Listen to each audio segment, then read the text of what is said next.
1. The Fragile House of Cards. It's the early hours of February 28th, 2026. The winter air over Tehran is dead silent. Then the sky simply tears open. B-2 stealth bombers, ghosts on radar, slice through the dark, dropping 30,000-pound bunker busters designed to punch straight through solid bedrock. In seconds, the ground shakes, and a 47-year-old power center is wiped off the map. This wasn't a skirmish. It was a decapitation strike.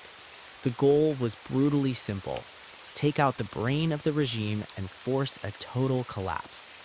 They didn't want to send a message. They wanted to flip the board.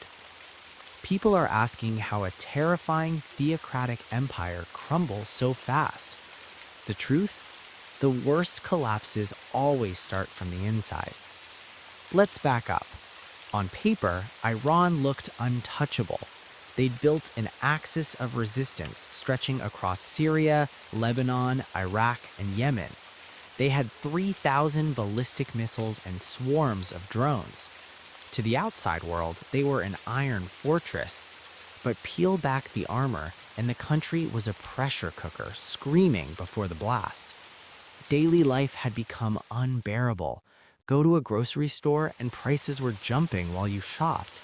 General inflation hit 60%. Food was even worse. The rial lost 75% of its value in a single year. Meat was a luxury.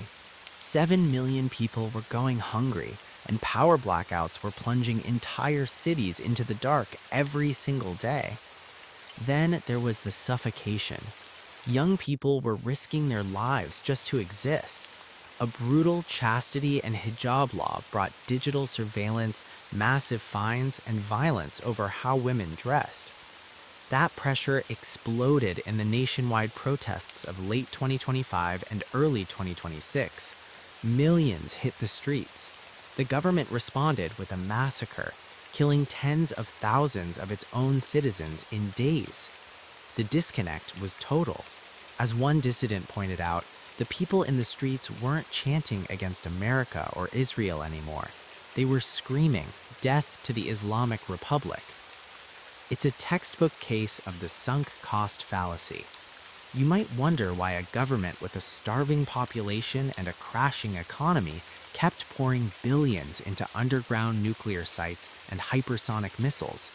It's because they've already spent 47 years building this anti-Western, heavily militarized identity. They felt they'd sacrificed too much to turn back. They were trapped by their own past, blindly doubling down on a failed bet until the ground gave way. 2. Money for oil, no shield for missiles. So when the bombs started falling, where were Iran's powerful friends? Didn't anyone pick up the phone to stop it? Let's look at the bigger board. Iran's leaders knew the West had frozen them out, so they looked east. They joined clubs like BRICS and the SEO. Their dream was to help build a multipolar world, which is basically just political speak for a world where the US doesn't get to call all the shots. Iran thought teaming up with giants like China and Russia would buy them an unbreakable shield. And they did get a lifeline, call it economic oxygen. Despite Western sanctions, China bought nearly 90% of Iran's exported oil. But there's a catch. The buyers weren't massive state banks. They were small, independent teapot refineries, willing to take the risk for heavily discounted crude. It gave Iran just enough cash to keep breathing. But here's the harsh reality of geopolitics. Buying cheap oil is one thing. Going to war with a superpower is another.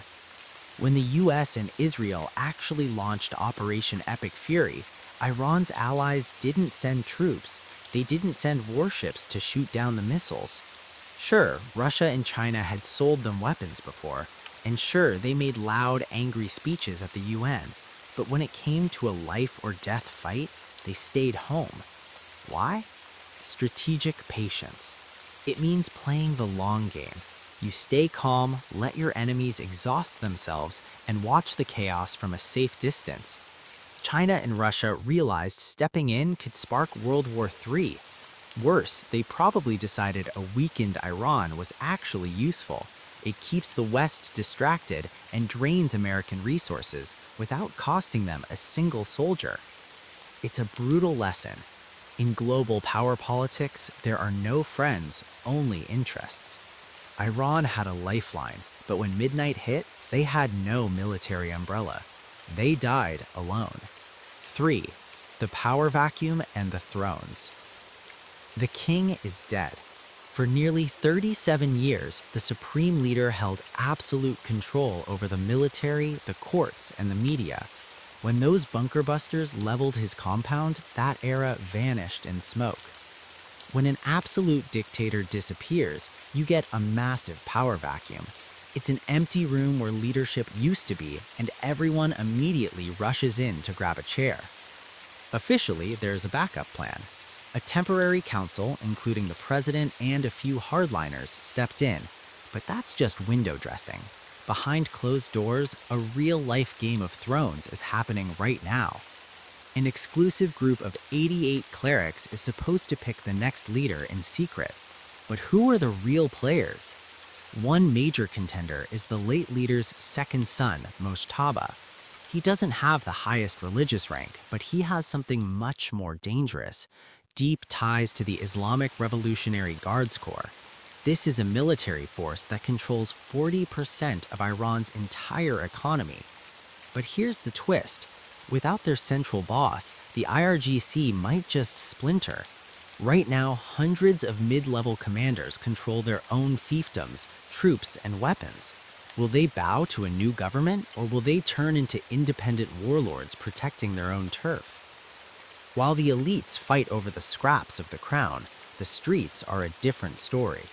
Instead of mourning, ordinary citizens climbed onto their rooftops in the dark to celebrate. Videos are everywhere, people cheering and whistling as smoke rises from government buildings. The exiled crown prince, Reza Pahlavi, told the nation that the bloodthirsty despot has been erased. He begged the military to drop their weapons and help the people transition to something resembling freedom. The old empire is shattered. The rulers are scrambling for control, while the people are screaming for a clean slate. 4. Ripples across the world. You might be thinking, this is dramatic, but it's thousands of miles away. Why should I care? Let me show you the butterfly effect. Look at the Strait of Hormuz. It's a tiny bottleneck of water in the Middle East, but it's the most important waterway on Earth. Every single day, 13 million barrels of oil pass through it. That's 31% of all the crude oil traveling by sea. When the bombs hit Tehran, the Revolutionary Guards panicked and slammed that gate shut.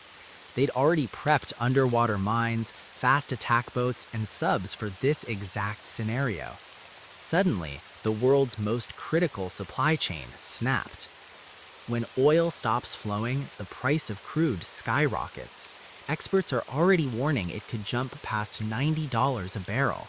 And when oil gets expensive, everything gets expensive. The gas in your car, the shipping on your Amazon packages, your electric bill, the food at the grocery store.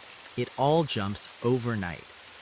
Military folks talk about collateral damage, which usually means accidentally blowing up civilian buildings. But today, collateral damage looks different.